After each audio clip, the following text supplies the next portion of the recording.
Did you know that approximately 1 in 4 deaths worldwide are due to cardiovascular diseases, including heart disease and stroke, making them the leading cause of death globally? It's a shocking statistic, right? That fact scared me in action years ago. And I don't want this to happen to anybody else. It's hard, it's depressing, and it's very uncomfortable. I want to help boost your running endurance with some awesome heart rate training advice from my 4 years of experience. Even beginner runners can do to improve their quality of life and run longer and faster at the same low heart rate. Heart rate training has been a game changer for me when it comes to improving my running endurance. It's about understanding how your heart rate can help you optimize your training for any goal race that you may have, like a 10K, half marathon, even a full marathon. So first I would start off by establishing your baseline matrix, like conducting a field test or a lab test to determine your maximum heart rate. Then find your resting heart rate. And lastly, I would say your lactate threshold heart rate. These baseline measurements will provide you with very valuable data for setting up your training zones and monitoring progress over time. Your Garmin or Kuros watch can also assist you with their built-in fitness tests, and they can also help you find your resting heart rate. Next, I would set up your training zones, and understanding your training zones based on the percentage of your maximum heart rate or lactate threshold. This allows you to tailor your workouts to different intensities, such as easy runs, aerobic threshold runs, tempos. As I mentioned before, use your running watch and set your zones correctly. I use the Kavarvan formula. Now I would really start paying attention to the changes in your heart rate patterns during runs and recoveries. Persistent increases in heart rate or decreases in heart rate variability may indicate overtraining or excessive fatigue, signaling the need for additional rest, reducing your training volume. Again, your Garmin and Kuros watch make it very easy to spot when you may need to take action. I know for me, the stress levels makes a huge impact on my heart rate, and I really need to find ways to chill out and relax. Now comes the fun part, right? Focusing on aerobic base building for 3 to 4 months will be a good amount of time. So what does it look like? I mean, it's going to be different for everybody, but I would spend most of my training in zone 2, and that would be typically 60 to 85% of my maximum heart rate or below my lactate threshold to build endurance, improve aerobic capacity, and enhance my fat metabolism. Long, slow, distant runs at a conversational pace are an effective way of developing aerobic fitness. To see the results, I would say work your way up to 4 to 6 1-hour runs per week. And if you could get at least a 90-minute or a 2-hour run in during that week, it would be extremely helpful. After 4 months, adding in some faster running can be helpful. However, I don't normally jump right in and start sprinting. I take more of a relaxed approach and slowly add in about 20 minutes of a tempo run during the week, and then slowly increase that over time to about 40 minutes. I like to experiment with different workouts, you know. So like that could vary your training by incorporating different types, like tempo runs, intervals, fartleks, hill repeats. Just adjust the duration, intensity, and recovery intervals based on your heart rate responses and your training goals. So let's talk about the common struggles that I find, and I'm sure some other runners may find, that they face when training to improve their endurance. Whether it's hitting a plateau or struggling with fatigue, heart rate training offers a solution to overcome these challenges and take your running to the next level. That's what I did when I ran my 50-miler. Being mindful of your environment with factors such as heat, humidity, altitude, and the terrain can affect your heart rate responses during your runs. So you might have to adjust your training intensity and expectations accordingly when running in challenging environmental conditions. Look, even running in winter with the snow and the ice will compound the effect. So what I would suggest is take it slow, and you may even have to walk to keep your heart rate down. Some other factors that affect your heart rate are caffeine, sleep, processed foods, sugar.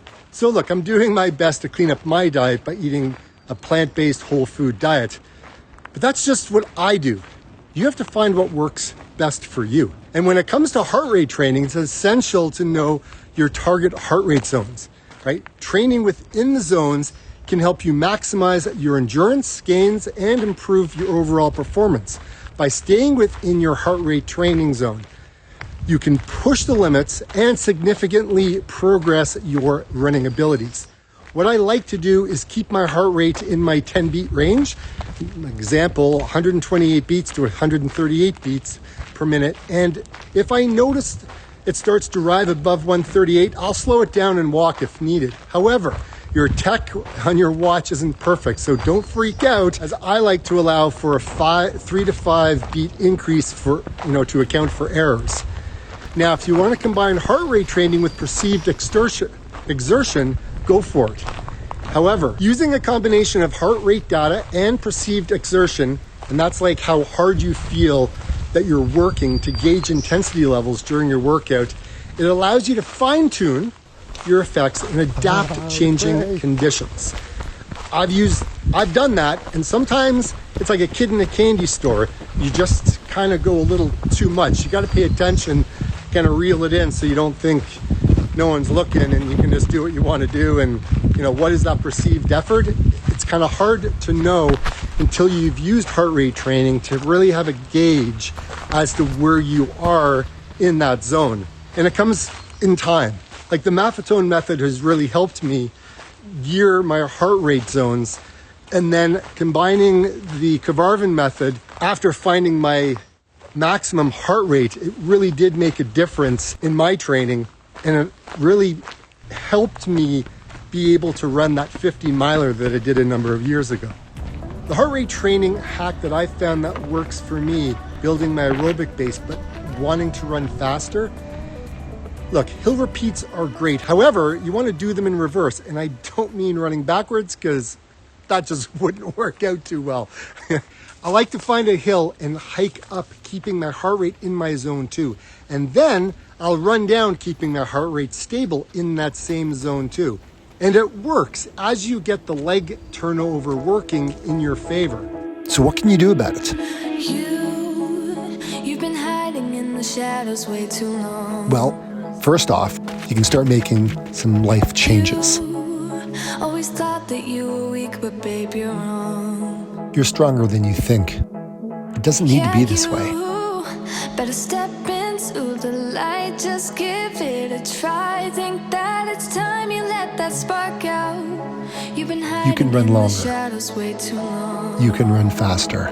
You just need to take the first step. We all have it in us.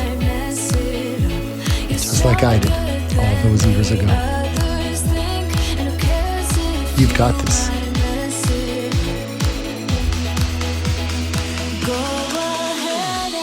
I find that things really work well running down. And it can change an individual's life profoundly.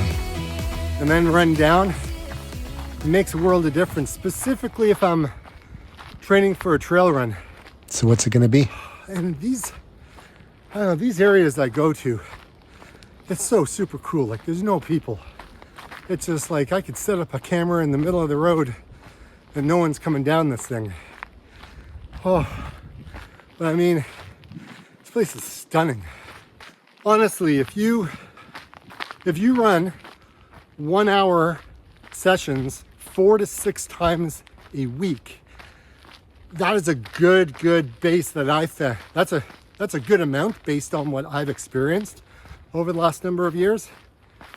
And if you really want to stretch it on those longer runs, if you can get like a 90-minute or even a 2-hour run on one of those days, and you do this over a period of time, man, you will improve your aerobic base. There's no doubt in my mind that it wouldn't work, because I've been there, I've gone through the struggles. So what does this all mean for you? Does it make sense to add heart rate training into your training for at least 80% of your runs? Does it make sense? I think it makes sense for me. And it works, and I've seen some awesome results. And I honestly think it would work for you if you gave it the time of day. God, it would just be so cool to see what everybody could achieve.